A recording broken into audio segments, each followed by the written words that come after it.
Excellencies, distinguished guests, ladies and gentlemen, I would like to welcome you all most warmly to the Swedish Academy. My name is Mats Malm and I'm the Academy's permanent secretary. It is my very great pleasure to introduce the Nobel Prize Lecturer in Literature by the laureate of 2024, Han Kang. She has been awarded the prize for her intense poetic prose that confronts historical traumas and exposes the fragility of human life. Han Kang will be delivering her lecture in Korean, and the text is available here in both English and Swedish. Excerpts from the novel We Do Not Part will then be read in English by Joe Rideout and in Swedish by Livia Milhagen. The translators of the English version are A.J. Won and Paige Anea Morris. We are grateful to the publishers, Hamish Hamilton in the UK and Hogarth Books in the US, for giving us access to the manuscript ahead of publication. The translators of the Swedish version are Anders Karlsson and Ok Jong Pak, and the book has been translated by Natur och Kultur. On the cello, we have just heard movements from Johann Sebastian Bach's Cello Suite No. 5 in C minor, played by Christian Larsson.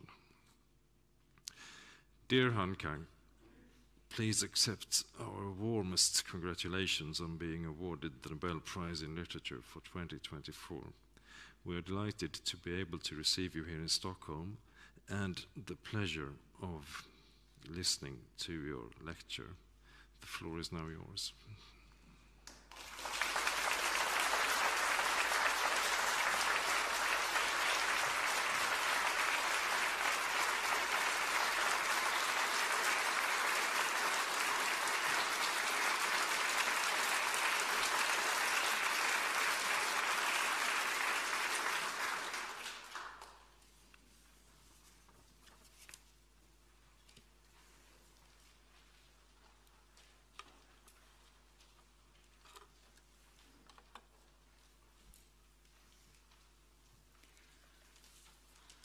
빛과 실. 지난해 1월 이사를 위해 창고를 정리하다 낡은 구두 상자 하나가 나왔습니다.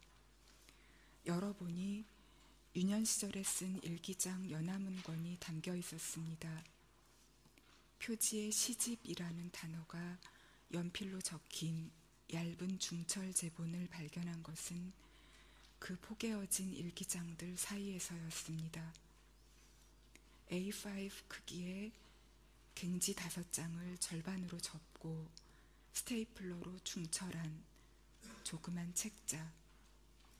제목 아래에는 삐뚤빼뚤한 선 2개가 나란히 그려져 있었습니다.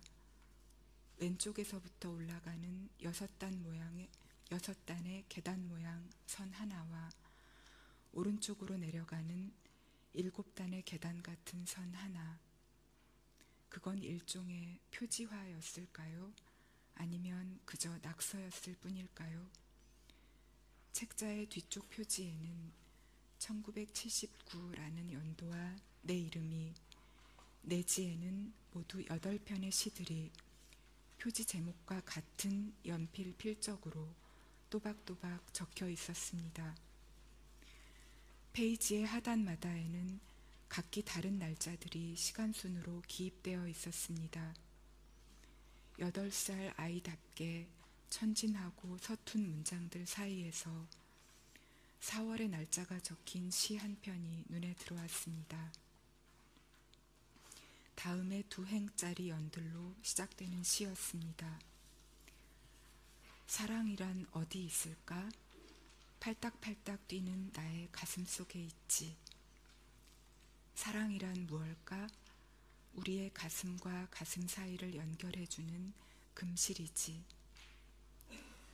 40여 년의 시간을 단박에 건너 그 책자를 만들던 오후의 기억이 떠오른 건 그 순간이었습니다.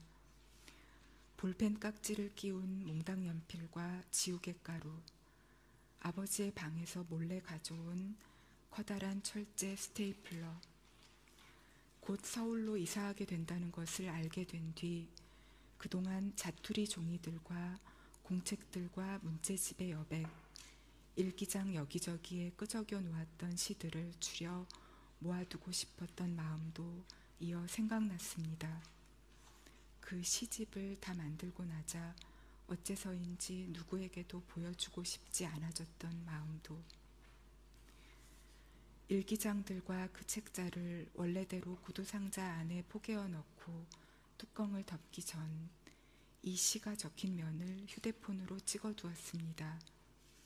그 8살 아이가 사용한 단어 몇 개가 지금의 나와 연결되어 있다고 느꼈기 때문입니다.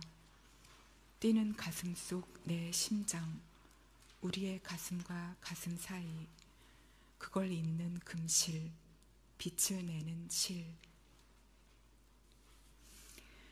그 후 14년이 흘러 처음으로 시를, 그 이듬해에 단편소설을 발표하며 나는 쓰는 사람이 되었습니다. 다시 5년이 더 흐른 뒤에는 약 3년에 걸쳐 완성한 첫 장편소설을 발표했습니다. 시를 쓰는 일도 단편소설을 쓰는 일도 좋아했지만 지금도 좋아합니다. 장편소설을 쓰는 일에는 특별한 매혹이 있었습니다. 완성까지 아무리 짧아도 1년, 길게는 7년까지 걸리는 장편소설은 내 개인적 삶의 상당한 기간들과 맞바꿈됩니다. 바로 그 점이 나는 좋았습니다. 그렇게 맞바꿔도 좋다고 결심할 만큼 중요하고 절실한 질문들 속으로 들어가 머물 수 있다는 것이. 하나의 장편 소설을 쓸 때마다 나는 질문들을 견디며 그 안에 삽니다. 그 질문들의 끝에 다다를 때 대답을 찾아낼 때가 아니라 그 소설을 완성하게 됩니다. 그 소설을 시작하던 시점과 같은 사람일 수 없는, 그 소설을 쓰는 과정에서 변형된 나는 그 상태에서 다시 출발합니다. 다음의 질문들이 사슬처럼 또는 도미노처럼 포개어지고 이어지며 새로운 소설을 시작하게 됩니다. 세 번째 장편소설인 채식주의자를 쓰던 2003년부터 2005년까지 나는 그렇게 몇 개의 고통스러운 질문들 안에서 머물고 있었습니다. 한 인간이 완전하게 결백한 존재가 되는 것은 가능한가? 우리는 얼마나 깊게 폭력을 거부할 수 있는가? 그걸 위해 더 이상 인간이라는 종에 속하기를 거부하는 이에게 어떤 일이 일어나는가? 폭력을 거부하기 위해 육식을 거부하고 종래에는 스스로 식물이 되었다고 믿으며 물 외에 어떤 것도 먹으려 하지 않는 여주인공 영혜는 자신을 구원하기 위해 매 순간 죽음에 가까워지는 아이러니 안에 있습니다. 사실상 두 주인공이라고 할 수 있는 영혜와 인혜 자매는 소리 없이 비명을 지르며 악몽과 부서짐의 순간들을 통과해 마침내 함께 있습니다. 이 소설의 세계 속에서 영혜가 끝까지 살아있기를 바랐으므로 마지막 장면은 앰뷸런스 안입니다. 타오르는 초록의 불꽃 같은 나무들 사이로 구급차는 달리고 깨어있는 언니는 뚫어지게 창밖을 쏘아봅니다. 대답을 기다리듯 무엇인가에 항의하듯. 이 소설 전체가 그렇게 질문의 상태에 놓여 있습니다. 응시하고 저항하며 대답을 기다리며. 그 다음의 소설 바람이 분다 가라는 이 질문들에서 더 나아갑니다. 폭력을 거부하기 위해 삶과 세계를 거부할 수는 없다. 우리는 결국 식물이 될 수 없다. 그렇다면 어떻게 나아갈 것인가?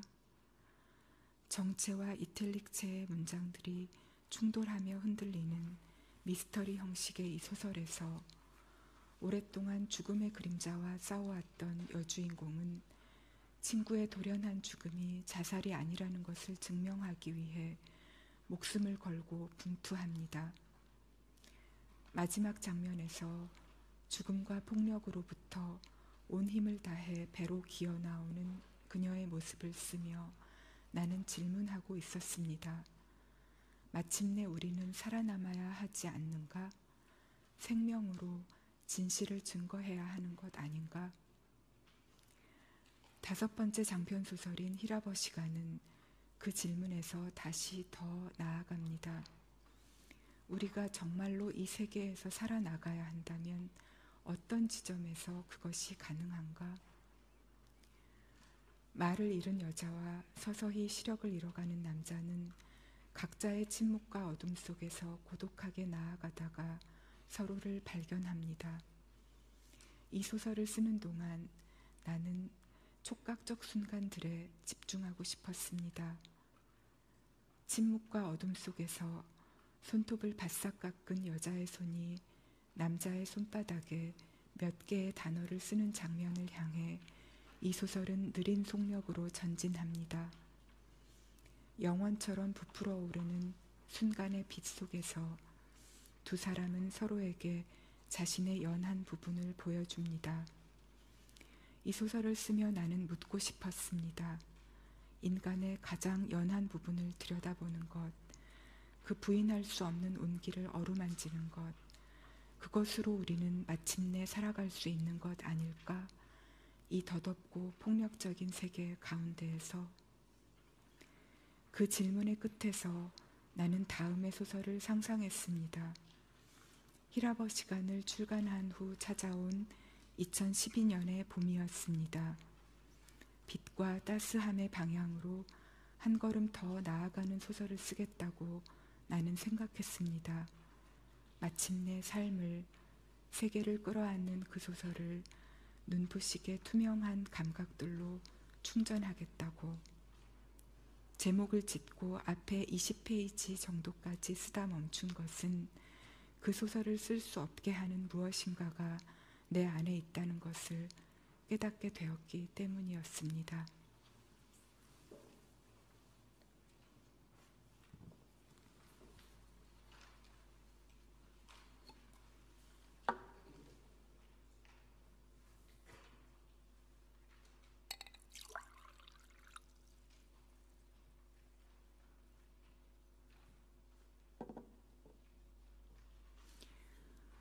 그 시점까지 나는 광주에 대해 쓰겠다는 생각을 단 한 번도 해보지 않았습니다.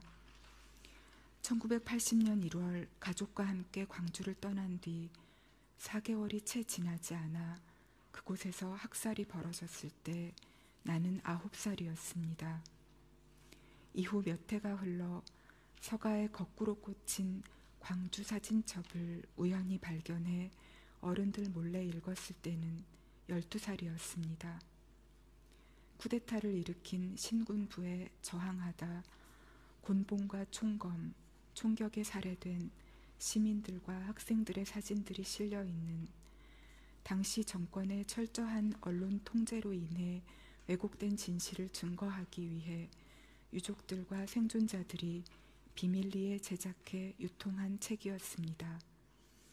어렸던 나는 그 사진들의 정치적 의미를 정확히 이해할 수 없었으므로 그 훼손된 얼굴들은 오직 인간에 대한 근원적인 의문으로 내 안에 새겨졌습니다. 인간은 인간에게 이런 행동을 하는가? 나는 생각했습니다. 동시에 다른 의문도 있었습니다. 같은 책에 실려있는 총상자들에게 피를 나눠주기 위해 대학병원 앞에서 끝없이 줄을 서 있는 사람들의 사진이었습니다. 인간은 인간에게 이런 행동을 하는가? 양립할 수 없어 보이는 두 질문이 충돌해 풀 수 없는 수수께끼가 되었습니다. 그러니까 2012년 봄, 삶을 껴안는 눈부시게 밝은 소설을 쓰려고 애쓰던 어느 날, 한 번도 풀린 적 없는 그 의문들을 내 안에서 다시 만나게 된 것이었습니다. 오래전에 이미 나는 인간에 대한 근원적 신뢰를 잃었다. 그런데 어떻게 세계를 껴안을 수 있겠는가? 그 불가능한 수수께끼를 대면하지 않으면 앞으로 갈 수 없다는 것을, 오직 글쓰기로만 그 의문들을 꿰뚫고 나아갈 수 있다는 것을 깨닫게 된 순간이었습니다. 그 후 1년 가까이 새로 쓸 소설에 대한 스케치를 하며 1980년 5월 광주가 하나의 겹으로 들어가는 소설을 상상했습니다. 그러다 망월동 묘지에 찾아간 것은 같은 해 12월, 눈이 몹시 내리고 난 다음 날 오후였습니다. 어두워질 무렵 심장에 손을 얹고 얼어붙은 묘지를 걸어 나오면서 생각했습니다. 광주가 하나의 겹이 되는 소설이 아니라 정면으로 광주를 다루는 소설을 쓰겠다고. 900여 명의 증언을 모은 책을 구해 약 한 달에 걸쳐 매일 9시간씩 읽어 완독했습니다. 이후 광주뿐 아니라 국가폭력의 다른 사례들을 다룬 자료들을 장소와 시간대를 넓혀 인간들이 전 세계에 걸쳐 긴 역사에 걸쳐 반복해온 학살들에 대한 책들을 읽었습니다. 그렇게 자료 작업을 하던 시기에 내가 떠올리곤 했던 두 개의 질문이 있습니다. 20대 중반에 일기장을 바꿀 때마다 맨 앞 페이지에 적었던 문장들입니다. 현재가 과거를 도울 수 있는가? 산자가 죽은 자를 구할 수 있는가? 자료를 읽을수록 이 질문들은 불가능한 것으로 판명되는 듯 했습니다. 인간성의 가장 어두운 부분들을 지속적으로 접하며 오래전에 금이 갔다고 생각했던 인간성에 대한 믿음이 마저 깨어지고 부서지는 경험을 했기 때문입니다. 이 소설을 쓰는 일을 더 이상 진척할 수 없겠다고 거의 체념했을 때 한 젊은 야학교사의 일기를 읽었습니다. 1980년 5월 당시 광주에서 군인들이 잠시 물러간 뒤 열흘 동안 이루어졌던 시민자치의 절대 공동체에 참여했으며 군인들이 되돌아오기로 예고된 새벽까지 도청 옆 YWCA에 남아있다 살해되었던 수줍은 성격의 조용한 사람이었다는 박용주는 마지막 밤에 이렇게 썼습니다. 하느님, 왜 저에게는 양심이 있어 이렇게 저를 찌르고 아프게 하는 것입니까? 저는 살고 싶습니다. 그 문장들을 읽은 순간 이 소설이 어느 쪽으로 가야 하는지 벼락처럼 알게 되었습니다. 두 개의 질문을 이렇게 거꾸로 뒤집어야 한다는 것도 깨닫게 되었습니다. 과거가 현재를 도울 수 있는가? 죽은 자가 산 자를 구할 수 있는가? 이후 이 소설을 쓰는 동안 실제로 과거가 현재를 돕고 있다고, 죽은 자들이 산 자를 구하고 있다고 느낀 순간들이 있었습니다. 이따금 그 묘지에 다시 찾아갔는데 이상하게도 갈 때마다 날이 맑았습니다. 눈을 감으면 태양의 주황빛이 눈꺼풀 안쪽에 가득 찼습니다. 그것이 생명의 빛이라고 나는 느꼈습니다. 말할 수 없이 따스한 빛과 공기가 내 몸을 에워싸고 있다고. 12살에 그 사진첩을 본 이후 품게 된 나의 의문들은 이런 것이었습니다. 인간은 어떻게 이토록 폭력적인가? 동시에 인간은 어떻게 그토록 압도적인 폭력의 반대편에 설 수 있는가? 우리가 인간이라는 종에 속한다는 사실은 대체 무엇을 의미하는가?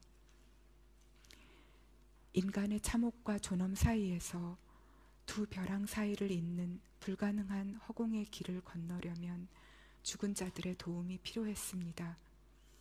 이 소설의 주인공인 어린 동호가 어머니의 손을 힘껏 끌고 햇빛이 비치는 쪽으로 걸었던 것처럼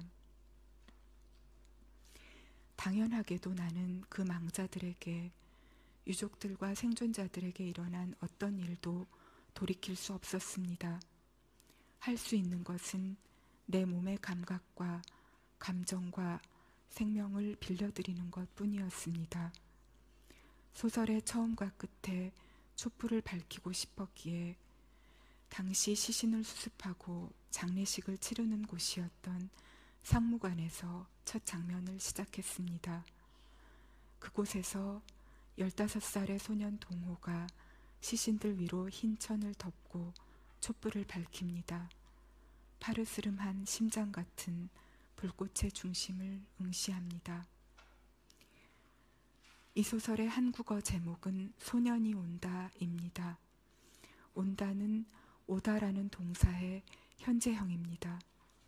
너라고 혹은 당신이라고 2인칭으로 불리는 순간 희끄무레한 어둠 속에서 깨어난 소년이 혼의 걸음걸이로 현재를 향해 다가옵니다.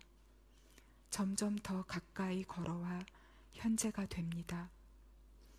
인간의 잔혹성과 존엄함이 극한의 형태로 동시에 존재했던 시공간을 광주라고 부를 때 광주는 더 이상 한 도시를 가리키는 고유명사가 아니라 보통 명사가 된다는 것을 나는 이 책을 쓰는 동안 알게 되었습니다. 시간과 공간을 건너 계속해서 우리에게 되돌아오는 현재형이라는 것을 바로 지금 이 순간에도.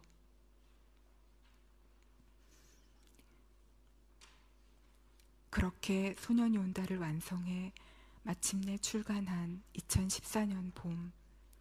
나를 놀라게 한 것은 독자들이 이 소설을 읽으며 느꼈다고 고백해온 고통이었습니다.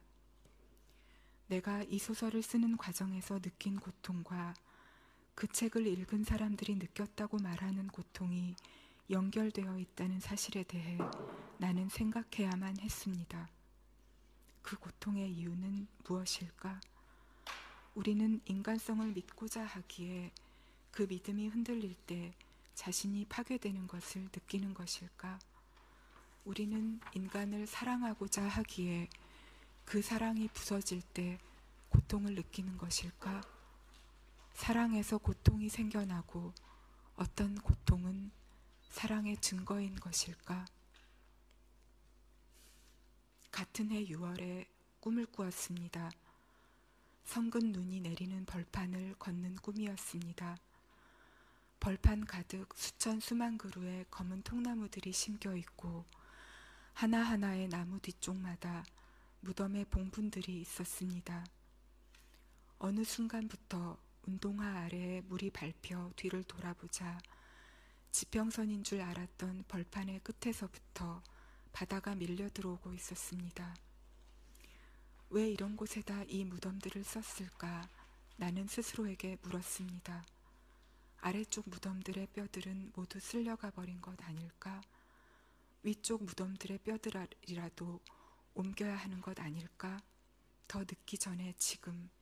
하지만 어떻게 그게 가능할까?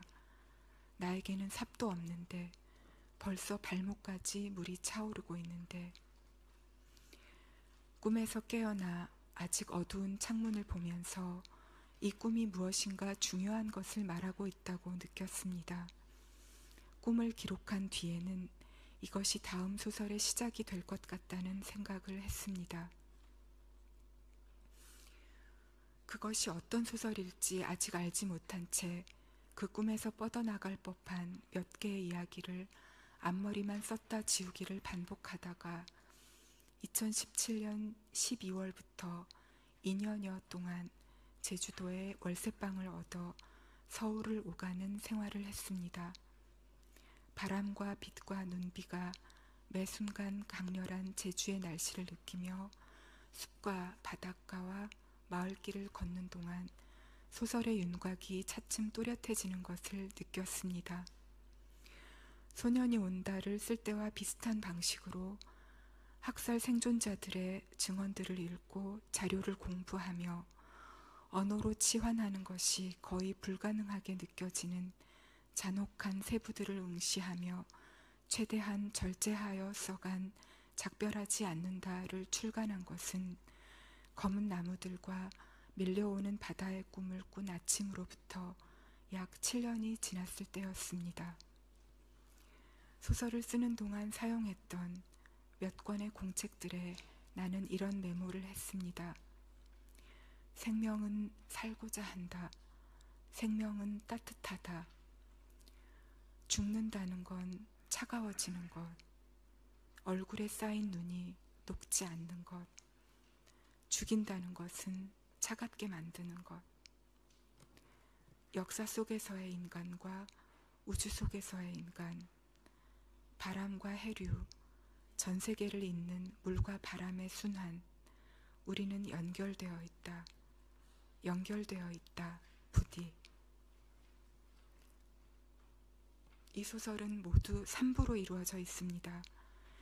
1부의 여정이 화자인 경하가 서울에서부터 제주 중산간에 있는 인선의 집까지 한 마리 새를 구하기 위해 폭설을 뚫고 가는 횡의 길이라면, 2부는 그녀와 인선이 함께 인간의 밤 아래로 1948년 겨울 제주도에서 벌어졌던 민간인 학살의 시간으로 심해 아래로 내려가는 수직의 길입니다.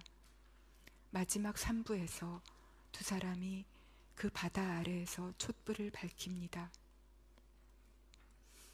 친구인 경하와 인선이 촛불을 넘겼다가 다시 건네받듯 함께 끌고 가는 소설이지만, 그들과 연결되어 있는 진짜 주인공은 인선의 어머니인 정심입니다. 학살에서 살아남은 뒤 사랑하는 사람의 뼈 한 조각이라도 찾아내 장례를 치르고자 싸워온 사람, 애도를 종결하지 않는 사람, 고통을 품고 망각에 맞서는 사람, 작별하지 않는 사람, 평생에 걸쳐 고통과 사랑이 같은 밀도와 온도로 끓고 있던 그녀의 삶을 들여다보며 나는 묻고 있었던 것 같습니다. 우리는 얼마나 사랑할 수 있는가? 어디까지가 우리의 한계인가? 얼마나 사랑해야 우리는 끝내 인간으로 남는 것인가? 작별하지 않는다를 출간한 뒤 3년이 흐른 지금, 아직 나는 다음의 소설을 완성하지 못하고 있습니다. 그 책을 완성한 다음에 쓸 다른 소설도 오래전부터 나를 기다리고 있습니다. 태어난 지 2시간 만에 세상을 떠난 언니에게 내 삶을 잠시 빌려주려 했던, 무엇으로도 결코 파괴될 수 없는 우리 안의 어떤 부분을 들여다보고 싶었던 힘과 형식적으로 연결되는 소설입니다. 완성의 시점들을 예측하는 것은 언제나처럼 불가능하지만, 어쨌든 나는 느린 속도로나마 계속 쓸 것입니다. 지금까지 쓴 책들을 뒤로하고 앞으로 더 나아갈 것입니다. 어느 사이 모퉁이를 돌아 더 이상 과거의 책들이 보이지 않을 만큼 삶이 허락하는 한 가장 멀리, 내가 그렇게 멀리 가는 동안 비록 내가 썼으나 독자적인 생명을 지니게 된 나의 책들도 자신들의 운명에 따라 여행을 할 것입니다. 차창 밖으로 초록의 불꽃들이 타오르는 앰뷸런스 안에서 영원히 함께 있게 된 두 자매도, 어둠과 침묵 속에서 남자의 손바닥에 글씨를 쓰고 있는, 곧 언어를 되찾게 될 여자의 손가락도, 태어난 지 2시간 만에 세상을 떠난 내 언니와 끝까지 그 아기에게 죽지 마, 죽지 마라 제발 이라고 말했던 내 젊은 어머니도, 내 감은 눈꺼풀들 속에 진한 오렌지빛으로 고이던, 말할 수 없이 따스한 빛으로 나를 에워싸던 그 혼들은 얼마나 멀리 가게 될까요? 학살이 벌어진 모든 장소에서, 압도적인 폭력이 쓸고 간 모든 시간과 공간에서 밝혀지는, 작별하지 않기를 맹세하는 사람들의 촛불은 어디까지 여행하게 될까요? 심지에서 심지로, 심장에서 심장으로 이어지는 금실을 타고.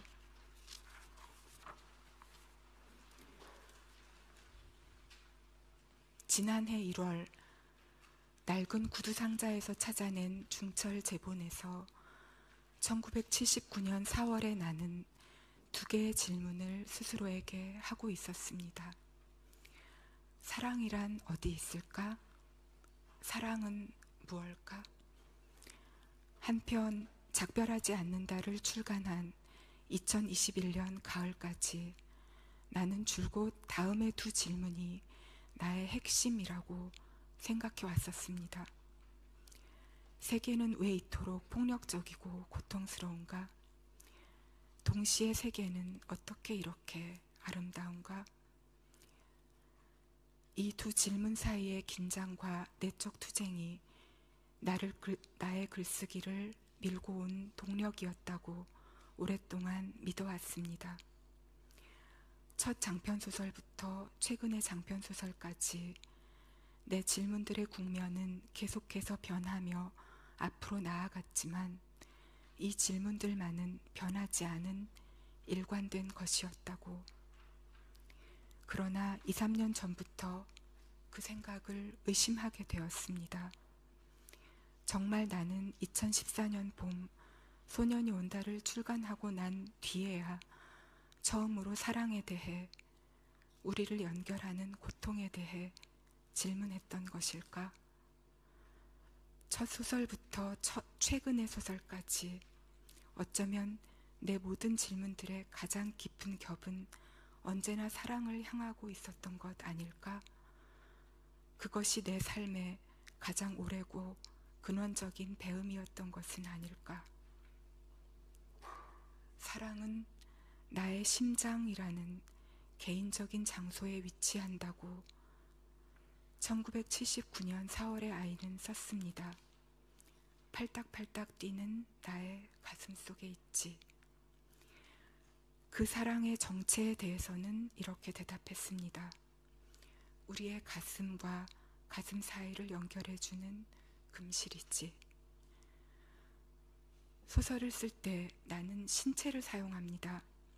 보고 듣고 냄새 맡고 맛보고 부드러움과 온기와 차가움과 통증을 느끼는, 심장이 뛰고 갈증과 허기를 느끼고 걷고 달리고 바람과 눈비를 맞고 손을 맞잡는 모든 감각의 세부들을 사용합니다.